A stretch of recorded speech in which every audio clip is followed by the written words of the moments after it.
All right, our next lesson here is on solving a quadratic equation, but we're no longer doing it by factoring. We're going to be using squares and square roots, and we might have to complete the square if it's not a perfect square. Okay, so sometimes factoring a quadratic is not the most efficient way to solve it. So consider an equation if you have a difference of squares. Now, I remember how to factor this. This is x squared minus 5 squared. So I know I can go x plus 5, x minus 5. Yeah, that's not that bad. Now, you remember with the zero property, either the first one equals 0, so x plus 5 equals 0. That means x equals a negative 5. Or x minus 5 equals 0. Well, that means that x equals positive 5. So I get two different answers. I was expecting to because it's a quadratic, right? X squared. Two different answers, plus or minus 5. Well, a lot of people would just say, duh, why don't you just move this over and say x squared is equal to 25. What number squared is 20? Well, I know it's got to be square root of that is 5. So x is going to be positive 5. But hang on, I'm expecting two answers. It could have been plus or minus 5, right? Positive 5 squared gives you this, but so does minus. So I could just say plus and minus. And you know what? I just took the square root. So if you remember to use a plus or a minus when introducing a square root, in other words, you're putting the square root into the formula, right? There is no one. I had to use the square root. Basically, I did it right here in order to solve. So if you remember, use a plus or minus when you're introducing a square root, well, then it's easier to solve using a square root. So look at this one. And what do you mean? X squared over 3 minus 1 is, let's just use our equation properties, plus 1 plus 1. Okay, so in other words, I get x squared over 3 is equal to 12. Okay, well, instead of divide by 3, I'm going to go times 3. Times 3 on this side, times 3 on that side. So in other words, look, I get x squared is equal to 36. I know that means x is equal to plus or minus 6. There's my two answers. That's right. Now, I could have tried to do this one by factoring, but don't bother. This is way easier. And factoring only works when it's equal to 0. Oh, yeah. See, that's not equal to 0. Okay, how about this one? X minus 3 squared is 25. Yes, I could expand it all out, but hang on. If I just said something squared is 25, I know that if I do the square root and square root, it's going to be plus or minus 5. So in other words, here's what I have. I have x minus 3 is equal to plus or minus 5. Now, that means x minus 3 is equal to 5. Or x minus 3 is equal to minus 5. Okay, I'm going to get two different answers. Plus 3, plus 3. X equal to 8. Or plus 3, plus 3. X equal to minus 2. There's my two answers. Now, had I have done this one by expanding it all out, moving the 25 over, and then factoring, this is what I would have got. But I recognize, because it's something squared equal to a perfect square, right? 25 is a nice number. I recognize that number. So here's our problem. What if the equation doesn't have a perfect square? Well, you might need to, remember this, complete the square. So in other words, I need to add on that perfect number, that perfect magic number, before introducing the square root in order to solve. Remember, here's how we do the perfect square. Remember, I went b, and I went divide by 2, then I square it. Oh yeah, b was the second term in the binomial, or in the trinomial. So let's look at this one. X squared minus 10x is equal to minus 16.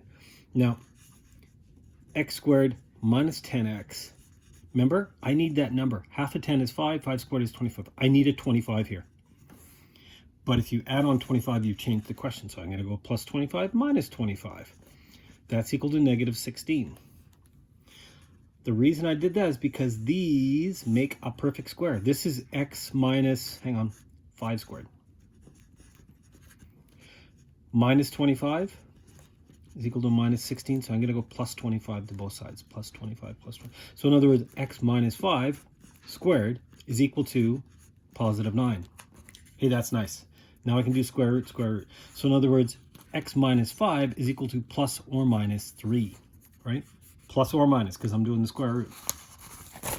Okay, so let's figure out what our two answers are. X minus 5 is equal to 3, or x minus 5 equal to minus 3. Add on 5, add on 5. X is equal to 8, or add on 5. X is equal to 2. Two different answers. Okay, so sometimes they're not going to be so nice. Let's do the same one, but we're going to go to 2 decimal places. And maybe we'll try and do it as exact. Well, let's see. Remember, if I'm going to do that b divided by 2, so 20 divided by... Oh, hang on. I need this to be a 1, right? So in other words, I need to factor out the 5. Oh, I remember this. But 7 doesn't divide... You know what? Move the 7 over. Who cares? Let's move it over here. Let's divide out the 5. 5, x squared plus 20 divided by 5 is 4x. Leave a nice big space. Is equal to minus 7. Now, the reason I left that space because I know I need a number here. Half of 4 is 2. 2 squared is 4. I need a plus 4. Remember, it's always plus because anything squared is positive. So if I go plus 4, I also need to go minus 4. Now, I didn't really add on 4 and 4. Really? See this? I added on 20 and 20. When I expand that back out, this is going to become a 20. So this part becomes x plus 2 squared. And I also have a 5. And this is minus 20 is equal to minus 7. Okay, so now I'm going to use my equation properties to solve. Plus 20 to both sides is 13. 5x plus 2 squared is equal to 13. Divide by 5, divide by 5. So x plus 2 squared is equal to 13 over 5. I'm going to go to 2. It also says do it as exact. Let's leave it as exact for now. Plus or minus. Okay, so square root, square root. So in other words, x plus 2 is equal to plus or minus the square root of 13/5. Not very nice. Add on 2. So negative 2 plus or minus the square root of 13/5. That's 2 different answers, right? It's negative 2 plus the square root of 13/5 and negative 2 minus the square root of 13/5. Okay, so those are 2 different answers. They're not very pretty, but that's what they are. Okay, let's try and figure this out. Negative 2 plus the square root of 13 over 5. Not very nice, is it? Negative 0.39.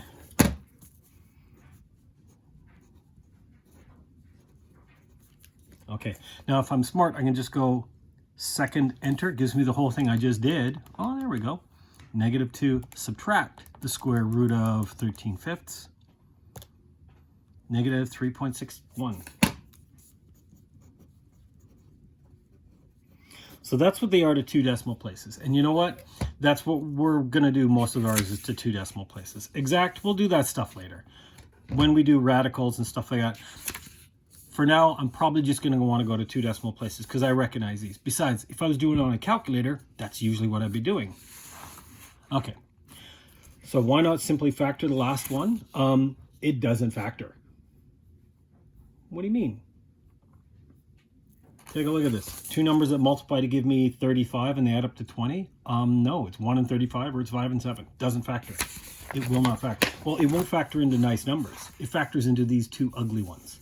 It won't factor. That's why factoring's not always possible. Now, it's fast, but it doesn't always work. Now, some of the answers in the back of the book, you're going to see them with radicals. They might simplify these. You remember this from grade 10. Oh, no, I forgot about this. Yes, we're going to be doing this in later chapters.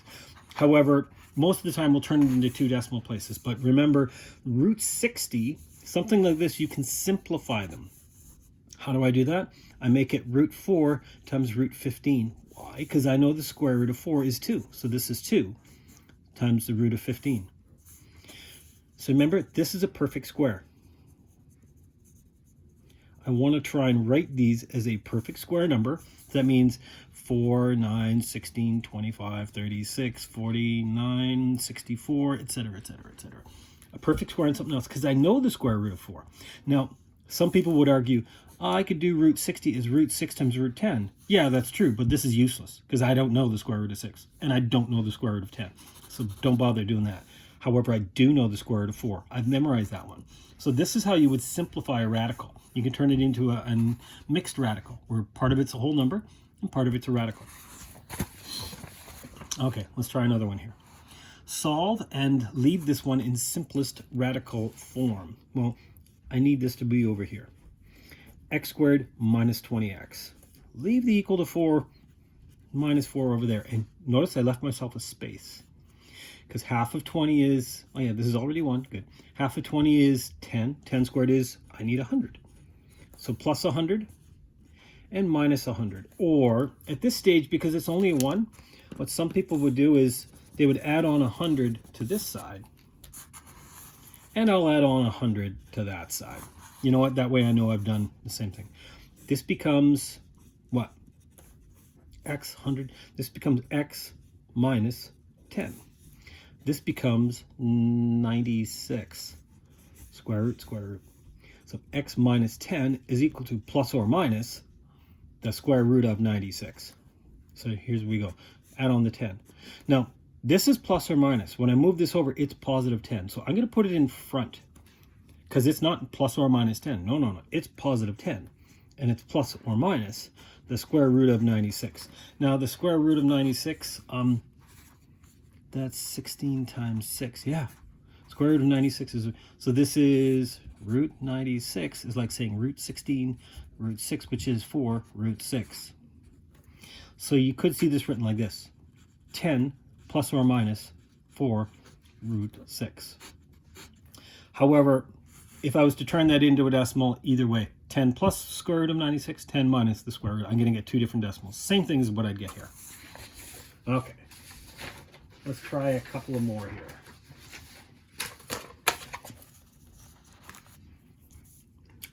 Now, you remember with the 3, I've got to factor out this 3 because it only works, that divide by 2 and square only works if it's a 1, right? So I need to divide out the 3. So 3 bracket x squared minus 2x. Now, some people will say, hey, why don't we factor out 3x? Remember, I don't want to have 3x. I'm not factoring this thing specifically. I just want it to be a 1x squared because then I can create that pattern. Equal to minus 2. What number do I need here? Half of 2 is 1. 1 squared is 1. So plus 1. Minus 1. I didn't really add on 1. I added on 3 and minus 3. Okay, so these 3 make x minus 1.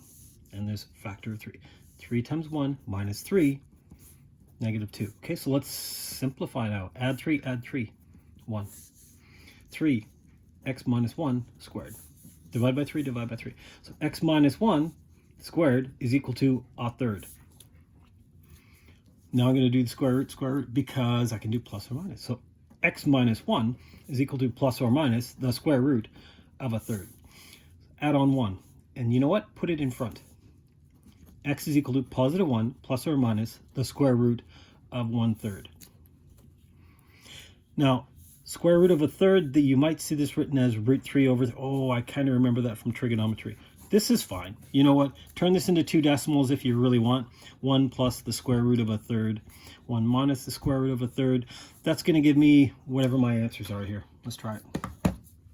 1 plus the square root of 1 over 3. Doop.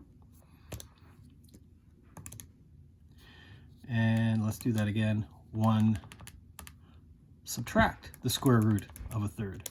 So 1.58 and 0.42.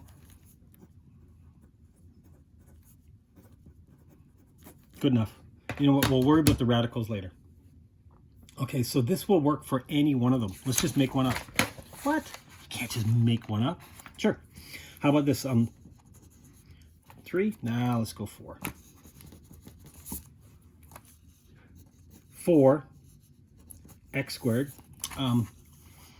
Let's go minus, I don't know, 50, 60? Let's go 60. 60x. And I'm going to say that that's equal to, I don't know, some number.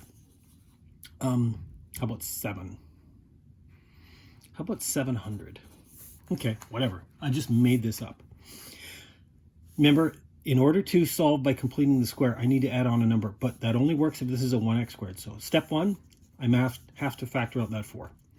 X squared minus 15x, 700.